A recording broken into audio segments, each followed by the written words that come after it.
Hi hello ಎಲ್ಲರಿಗೂ ನಮಸ್ಕಾರಗಳು. Welcome back to my YouTube channel. ಎಲ್ಲ ಲೈಕ್ ಮಾಡಿಲ್ಲ ಅಂದ್ರೆ ಲೈಕ್ ಮಾಡ್ಕೊಳ್ಳಿ, ಸಬ್ಸ್ಕ್ರೈಬ್ ಮಾಡಿಲ್ಲ ಅಂದ್ರೆ ಮಾಡ್ಕೊಳ್ಳಿ. ನಾಳಿನ ಪಂದ್ಯ ನಮ್ಮ royal Challengers Bengaluru versus CSK ನಡೀತಾ ಇರೋದು ನಮ್ಮ ಎಂ ಚಿನ್ನಸ್ವಾಮಿ ಸ್ಟೇಡಿಯಂ ಅಲ್ಲಿ.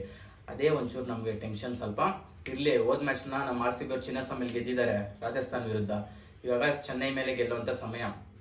ರಾಜಸ್ಥಾನ ಒಂಥರ ಟೀಮೇ, CSKನೂ ಒಂಥರ ಟೀಮೇ. ಅವಾಗೆಲ್ಲ ಇತ್ತು ಚೆನ್ನೈ ಅಂದರೆ ಒಂಥರ ಥ್ರಿಲ್ ಮ್ಯಾಚು, ಒಂಥರ ಫೈಟು ಬೇರೆ ಲೆವೆಲ್ ಇರೋದು ಅಂದ್ಕೊಳ್ಳಿ ಚೆನ್ನೈ ಮತ್ತು RCB ಮ್ಯಾಚ್ ಅಂದರೆ.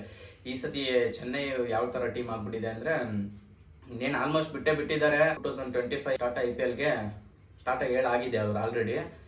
ಇವಾಗ ಸುಮ್ಮನೆ ಫಾರ್ಮಾಲಿಟೀಸ್ಗೋಸ್ಕರ 14 ಮ್ಯಾಚ್ ಆಡಬೇಕಲ್ಲ, ಅದಕ್ಕೋಸ್ಕರ ಆಡ್ತಾ ಇದ್ದಾರೆ ಅಷ್ಟೇ. ಹೋದ ವರ್ಷ 2024ರಲ್ಲಿ ಇದೇ ಮೇ ತಿಂಗಳಲ್ಲೇ 18ನೇ ತಾರೀಕು ಯಾವ ಥರ ಹೊಡೆದಿದ್ವಿ ಅವ್ರಿಗೆ. ಚೆನ್ನೈ ಫ್ಯಾನ್ಸ್ಗೂ ಜ್ಞಾಪನ ಇರುತ್ತೆ ಆ ಮ್ಯಾಚು, RCB ಅವ್ರಿಗಂತೂ ಒಂಥರ ಖರಾಬಾಗೆ ಜ್ಞಾಪನ ಇರುತ್ತೆ ಅಂದ್ಕೊಳ್ಳಿ. 18ನೇ ತಾರೀಕು ಮ್ಯಾಚು ಹೋದ ವರ್ಷ 18 ರನ್ನಿಂದ ಗೆಲ್ಲಬೇಕಾಗಿರುತ್ತೆ. ಗೆದ್ವಿ ಅವತ್ತು. ಅದು ಒಂಥರ ಸೀನೇ ಬೇರೆ ಅಂದ್ಕೊಳ್ಳಿ. 6 ಗೆದ್ದು ಒಂಥರ ಹಿಸ್ಟ್ರಿ ಕ್ರಿಯೇಟ್ ಮಾಡ್ಬಿಟ್ಟಿದ್ವಿ ಹೋದ ವರ್ಷ. ಇವ್ರ ಕೈಯಲ್ಲಿ ಆಗಲ್ಲ ಬಿಡಿ. ಈ ಸತಿ ಹೋಗಾಯ್ತು ಅವ್ರು ಆಲ್ರೆಡಿ ಮನೆ ಪಂಜಾಬ್ ಮೇಲೆ ಹೋಗೇನೆ. ಹೋದ ಸತಿ ನಾವು ಟಾಟಾ ಬಾಬಾ ಹೇಳಿದ್ವಿ ಅವ್ರಿಗೆ. ಈ ಸತಿ ಅಲ್ಲೇ ಪಂಜಾಬ್ ಅವರನ್ನು ಹೇಳ್ಬಿಟ್ಟಿದ್ದಾರೆ, ನಮ್ಮ ಗಂಟ ಬರೋಕೇನೆ ಬಿಟ್ಟಿಲ್ಲ.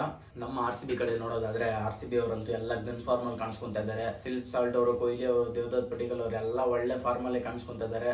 ರಜತ್ ಪತಿದಾರ್ ಅವರು ಫಸ್ಟ್ ಒಂದು 3-4 ಮ್ಯಾಚ್ ಚೆನ್ನಾಗಿ ಆಡಿದ್ರು, ಆಮೇಲೆ ಅಷ್ಟೊಂದೇನು ರನ್ಸ್ ಬರ್ತಾ ಇಲ್ಲ ಅವ್ರ ಬ್ಯಾಟಿಂದ. ಇರಲಿ, ಹೊಡಿಬೇಕಂತ ಔಟ್ ಆಗ್ತಾ ಇದ್ದಾರೆ ಅಷ್ಟೇ, ಏನು ಸ್ಟ್ರಗಲ್ ಮಾಡ್ತಾ ಇಲ್ಲ. ಬಂದ್ಬಿಟ್ಟು ಎಲ್ಲ ಒಳ್ಳೆ ಫಾರ್ಮಲ್ಲಿ ಗನ್ ಫಾರ್ಮಲ್ಲಿ ಕಾಣಿಸ್ಕೊಂತ ಇದ್ದಾರೆ. ಲಾಸ್ಟಲ್ಲಿ ಫಿನಿಷರ್ ಆಗಿ Jitesh Sharma, Tim David, Romario Shepherd ಅವರು, ಟೀಮ್ ಡೇವಿಡ್ ಅವರಂತೂ ಬಿಡಿ ನೆಕ್ಸ್ಟ್ ಲೆವೆಲ್ಲೇ ಫಾರ್ಮಲ್ಲಿ ಇದ್ದಾರೆ ಅವರು. ಬಾಲಿಂಗ್ ಕಡೆ ಬರೋದಾದರೆ ಅವರು ಬ್ಯಾಟಿಂಗ್ ಇನ್ನ ಫಾರ್ಮಲ್ಲಿ ಇದ್ದಾರೆ. ಬೌಲಿಂಗಲ್ಲಿ ಪರ್ಪಲ್ ಕ್ಯಾಪು ನಮ್ಮ ಹೈಸಲ್ವುಡ್ ಅವ್ರ ಹತ್ರನೇ ಇದೆ. ಅವರಂತೂ ಬಿಡಿ ಬಾಲ್ ಕೈ ಕೊಟ್ಟಾಗೆಲ್ಲ ವಿಕೆಟ್ ತಕ್ಕೊಡ್ತಾ ಇದ್ದಾರೆ. ಒಂಥರ ಕ್ರೇಜಿಯಾಗಿ ಬಾಲಿಂಗ್ ಮಾಡ್ತಾರೆ. ನಮ್ಮದು ಇಷ್ಟು ವರ್ಷದ ಇತಿಹಾಸದಲ್ಲೇ ಬಾಲಿಂಗ್ ಈ ಥರ ನೋಡಿದ್ದಿಲ್ಲ ನಾವು. ಬ್ಯಾಟಿಂಗ್ ಇರೋದು ಯಾವಾಗ್ಲೂ ಗನ್ ಬ್ಯಾಟಿಂಗ್ ಇರೋದು ನಮ್ಮದು. ಎಲ್ಲ ಸ್ಟಾರ್ ಪ್ಲೇಯರ್ಸ್ಗಳು ಇರೋರು. ಅಂದರೆ ಬಾಲಿಂಗು 200 ಅಲ್ಲ 300 ಹೊಡ್ಸ್ಕೊತಾ ಇದ್ವಿ ಇವಾಗೆಲ್ಲ ಒಂದು ಸ್ವಲ್ಪ ಕಾನ್ಫಿಡೆನ್ಸ್ ಇದೆ. ಒಂದು 180 ಎಲ್ಲ ಹೊಡೆದ್ರೆ ಆರಾಮಾಗಿ ಕಟ್ಟಾಕ್ಬಿಡ್ತಾರೆ ಅಂತ. ಇನ್ನು ಚೆನ್ನೈ ಕಡೆ ಬರೋದಾದರೆ ಅವ್ರ ಕಡೆ ಎಲ್ಲ ಕಂಪ್ಲೀಟ್ ಕೊಲ್ಯಾಪ್ಸ್ ಅಂದ್ಕೊಳ್ಳಿ. ಏನೋ ಅವ್ರ ಕಡೆ ಹೋಗ್ತಾ ಇಲ್ಲ ಈ ಸೀಸನ್ ಅಂತೂ. ಅದಕ್ಕೆ ಆಲ್ರೆಡಿ ಟಾಟಾ ಬಾಬಾ 7 ಆಗಿದೆ ಅವರು. ಹೋದ ವರ್ಷ ನಾವೇ ಇವ್ರನ್ನ ಮನೆಗೆ ಕಳಿಸಿದ್ವಿ ಬಸ್ ಹಚ್ಬಿಟ್ಟು, ಇಲ್ಲೇ ಬೆಂಗಳೂರಿಂದನೇ. ಈ ಸತಿನೂ ಹಂಗೆ ಮಾಡೋಣ ಅನ್ಕೊಂಡಿದ್ರೆ ಅಲ್ಲಿ ಪಂಜಾಬ್ ಅವರು ಇಲ್ಲ ನೀವು ಅಷ್ಟೊಂದು ತೊಂದರೆ ತೊಗೋಬೇಡಿ, ನಾವೇ ಇಲ್ಲಿಂದ ಕಳಿಸ್ಕೊಟ್ಬಿಡ್ತೀವಿ ಅಂತ ಕಳಿಸ್ಕೊಟ್ರು. ಯಾರು ನಮ್ಮ RCB ಚಹಲ್ ಅವರೆಲ್ಲ ಸೇರಿಕೊಂಡು. ಯಾರು ಹ್ಯಾಟ್ರಿಕ್ ಎಲ್ಲ ತೆಗೆದ್ರಲ್ಲ ಚಹಲ್ ಅವರು.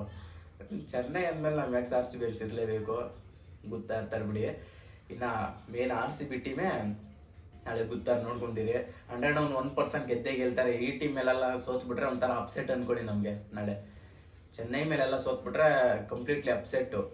ಒಂಥರ ಸೋಲಲ್ಲ, ಮಸ್ತಾಗಿ ಗೆಲ್ತಾರೆ. ಒನ್ ಸೈಡೆಡ್ ಆಗಿನೇ ಗೆಲ್ತಾರೆ ನನ್ಗನ್ಸ್ತಾ ಇರೋದು. ಕೊನೆಗೂ ಮಾತ್ರ ಅವರು ಮತ್ತು ಡಿವಾಲ್ ಬ್ರೇವಿಸ್ ಅವ್ರು ಬಂದು ಸ್ವಲ್ಪ ಮರ್ಯಾದೆ ಉಳಿಸ್ಕೊತಾ ಇದ್ದಾರೆ ಚೆನ್ನೈ ಅವ್ರದ್ದು. ಮಾತ್ರ ಎಲ್ಲ ಗಿಡಮೂಲಿಕೆ ತಂದು ಕೊಟ್ರೆ ರೆಡಿ ಆಗಲ್ಲ ಅಂತ ಗೊತ್ತಾಗ್ಬಿಟ್ಟಿತ್ತು. ಆ ಟೈಮಲ್ಲಿ ಮಾತ್ರ ಒಂದು ತೊಗೊಂಬಂದ್ರು. ಮಹೇಶ ಪತಿರಾಣ ಅವ್ರು ಬರ್ತಾರೆ, ಬಂದಂಗೆ ವೈಡ್ಗಳು ಬಿಸಾಕ್ತಾನೆ ಇರ್ತಾರೆ. ವೈಡಲ್ಲೇ ಅರ್ಧ ರನ್ ಕೊಟ್ಬಿಟ್ಟಿದ್ದಾರೆ. RCB ಅವ್ರು ಮಾತ್ರ ಸರಿಯಾಗಿ ಕ್ಲೀನಾಗಿ ಹೊಡಿಬೇಕು ಇವ್ರಿಗೆ. ಇನ್ನೇನು ಹೋಗ್ಬಿಟ್ಟಿದೆ, ಆಲ್ರೆಡಿ ಕೆಳಗೆ ಹೋಗ್ಬಿಟ್ಟಿದೆ. ಇನ್ನೇನು ಮೇಲೆ ಗೆದ್ದೋಳಕ್ಕೆ ಬರಬಾರ್ದು ಅವ್ರಿಗೆ. ಆ ಥರ ಗುದ್ಬಿಟ್ಟು ಕಳಿಸ್ತಾ ಇರಬೇಕು. ಇನ್ನೊಂದು 2 ಮ್ಯಾಚ್ ಇದೆ, ಅದು ಮುಗಿಸ್ಕೊಂಡು ಹೋಗ್ತಾರೆ. ನಾವು ಫೈನಲ್ ಮುಗಿಸ್ಕೊಂಡು ಹೋಗ್ತಾ ಇರ್ತೀವಿ ಅಷ್ಟೇ. ಸರಿಯಾಗಿದ್ರೆ ಮ್ಯಾಚ್ ಮುಗಿದ್ಮೇಲೆ ಸಿಗೋಣ. ಮ್ಯಾಚ್ ಮುಗಿದ್ಮೇಲೆ ಅಂದರೆ ಸೋಮವಾರ ಬೆಳಗ್ಗೆ ಬರುತ್ತೆ ವಿಡಿಯೋ. ಸರಿಯಾಗಿದ್ರೆ